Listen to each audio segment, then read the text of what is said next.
यदि धर्म की रक्षा हम करेंगे तभी हमारी धर्म की रक्षा होगी, धर्म हमारी रक्षा करेगा।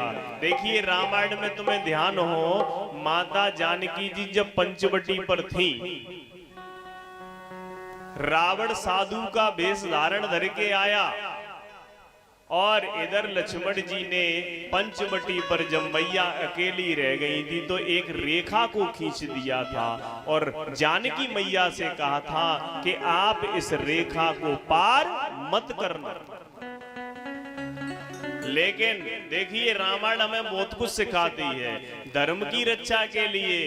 क्यों? अगर एक साधु बिना भिक्षा लिए मेरे दरवाजे से चला गया तो मेरा धर्म जो है वो नष्ट हो जाएगा।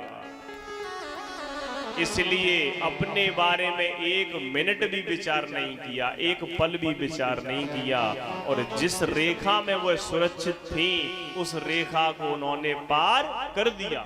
क्योंकि रावण ने स्पष्ट रूप से कह दिया था कि मैं रेखा में बंधा हुआ धन नहीं लूंगा, यदि तुम इस रेखा से बाहर आ जाओगी तभी मैं तुम्हारा दिया हुआ जो भी भिक्षा है उसे ग्रहण करूंगा। तो उसका प्रताप कितना है, ध्यान से सुनना।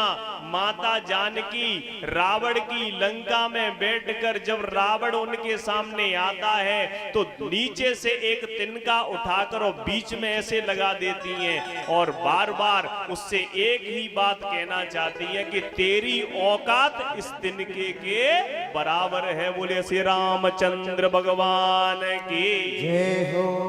तो ये किससे? मात्र और मात्र धर्म के प्रताप से, धर्म की रक्षा करने के प्रताप से। तो शास्त्र कहते हैं हमें अपने धर्म से विमुख नहीं होना चाहिए। जब दुर्योधन ने देखा कि विदुर जी इस प्रकार से हमारे पिताजी को भड़का रहे हैं तो क्रोध में आकर और दुर्योधन ने कहा खाते हमारे घर का हो, पीते हमारे घर का हो और पांडवों के बारे में अच्छी अच्छी बात करते हो, मंत्री पद से हटा दिया।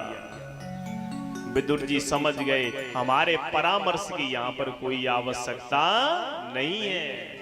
और जो सज्जन पुरुष होते हैं वो बिना किसी वजह के किसी को परामर्श नहीं देते हैं। कहते हैं सचिव वेद गुरु तीन जो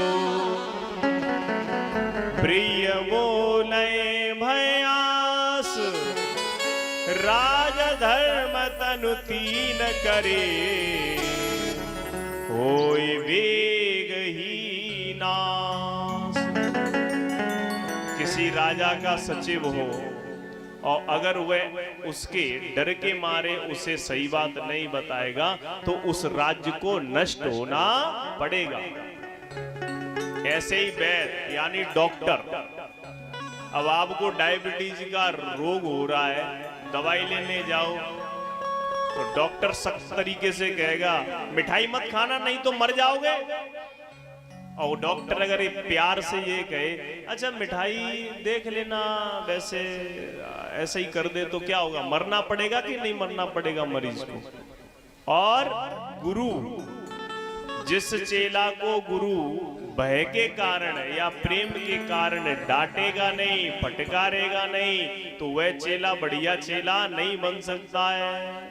इसलिए इन्हें हमेशा कड़क वचनों में सारे कार्य करने चाहिए, सत्य क्या है उसी के साथ बोलना चाहिए। तो आज विदुर जी ने क्या किया, धनुष और बाण रख दिए और बिल्कुल निष्पक्ष होकर आज हस्तिनापुर से जा रहे हैं। निर्गतः कौरव पुण्य लब्धो, निर्गत यानी कौरवों के बीच से आज इनके सिर्फ और काका विदुर नहीं जा रहे हैं बल्कि कौरवों के पुण्य भी साथ में जा रहे हैं।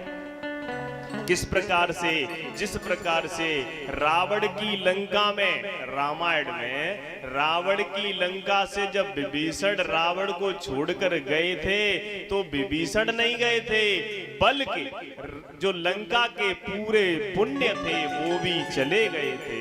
तुलसी बाबा रामचरितमानस में भी कहते हैं असका ही चला विभीषण जबाहे अस कहीं चला विभीषण जबाहे अस कहीं चला विभीषण जबाहे अस कहीं चला विभीषण जबाहे आयु ही न भई है सब तबाहे आयु हीन भई सब तबाहे श्री राम जय राम जय जय राम श्री राम जय राम जय जय राम।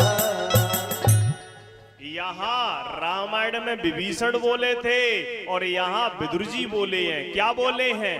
तब रघुमति बसी विपरीता